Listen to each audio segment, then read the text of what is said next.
What does trusting the universe really mean?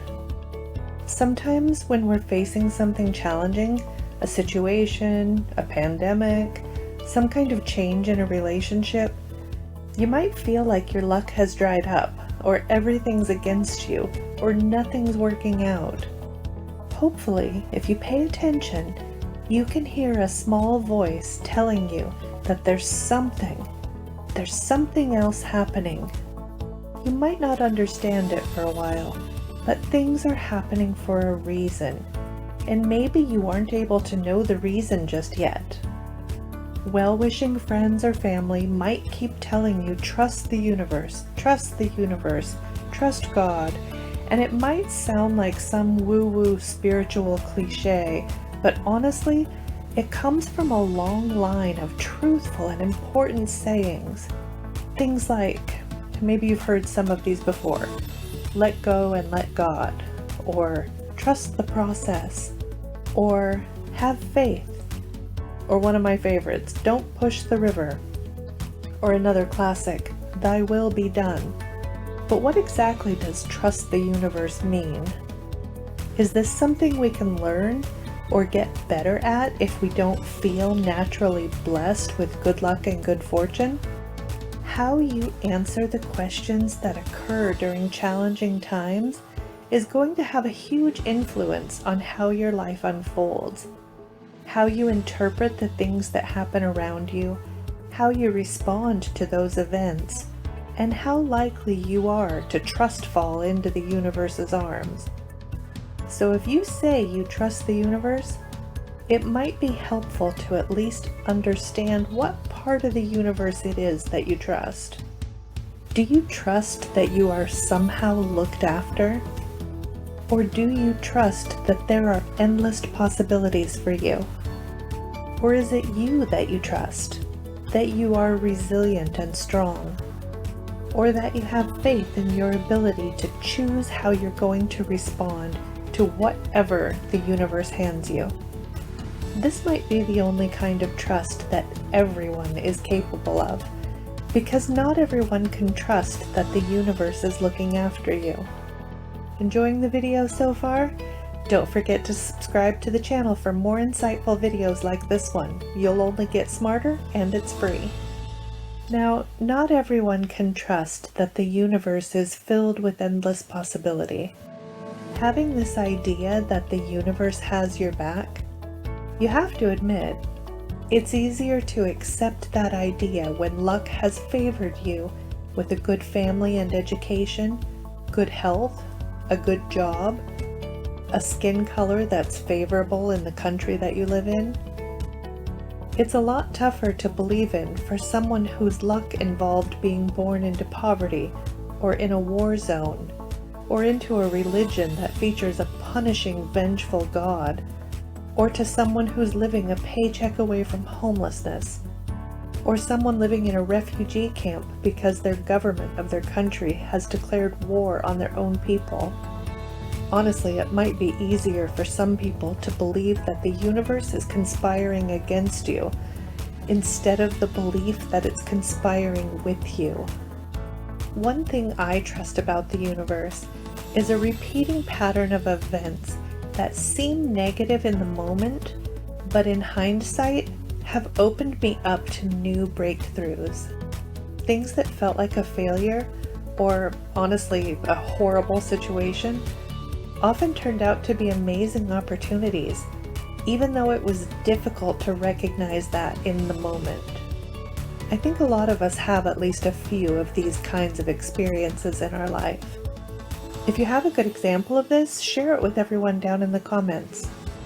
So if we're going to trust the universe, that kind of means we have to believe that it's reliable, and it is reliable in a lot of ways.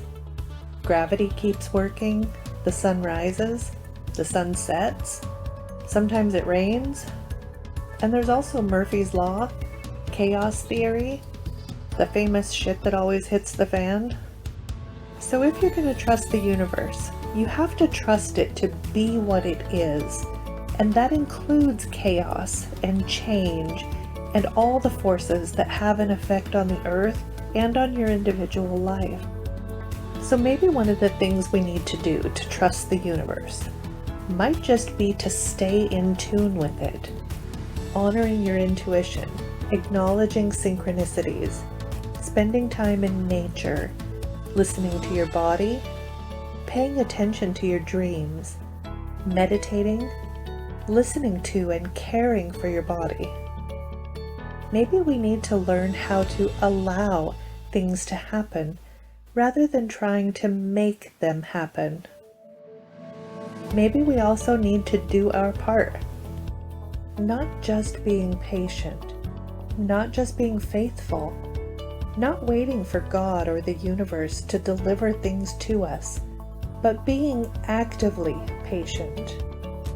You may have heard this saying, God helps those who help themselves. Or maybe you've heard, trust in Allah, but tie your camel. Or maybe you've heard, luck favors the prepared mind.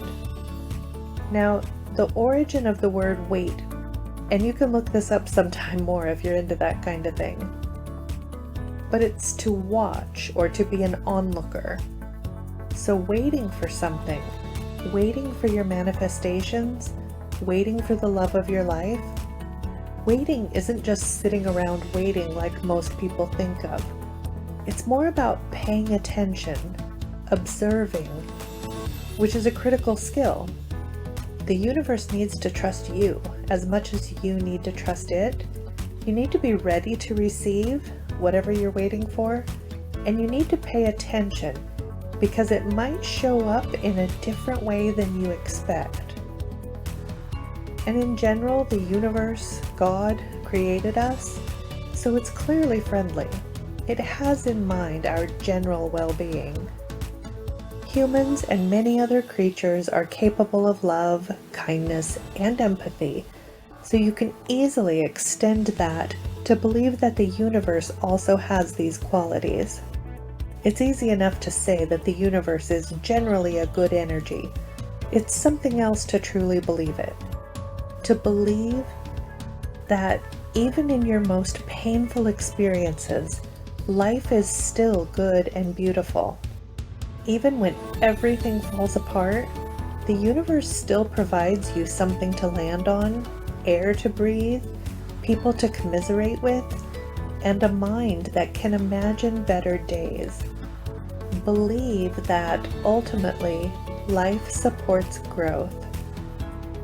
Oprah said, "Everything passes if you learn to hold things lightly." Now think about this. If we are each a piece of the universe, it's not just outside of us, right? We're part of it. We're energy. We are all connected. And so maybe we also need to ask whether we have our own back. Do you trust yourself? Do you treat yourself with compassion or with judgment? If your body could speak, would it say that you cared for it? That you've done everything with its best interest in mind? Would others say that you're a friendly entity? Would they trust your essential goodness and your support and empathy for them? Ultimately, trusting the universe is really more of a spiritual belief than anything. It isn't about strategizing, creating affirmations, or modifying your behaviors. Maybe it's more about respectfully living and acknowledging the way things are and letting yourself feel whatever you feel even when you don't understand it. Acknowledging your emotions without even needing to ask why they are there. Accepting a little bit of mystery in the universe and in your own life. Create a connection with the universe, God, the natural world, your higher self. Creating that connection with whatever is greater than yourself might just help you strike up that mutually beneficial friendship with the universe that you're looking for. Anyway, that's what we have for today. Hope it's been of use. If it has, please hit the thumbs up button to give it a like. Also, comment below. Let me know any questions you guys have or where you guys tuned in from. That's always fun to know. And finally, if you're new to this channel and you haven't already, remember to hit the subscribe button and the notification bell next to it.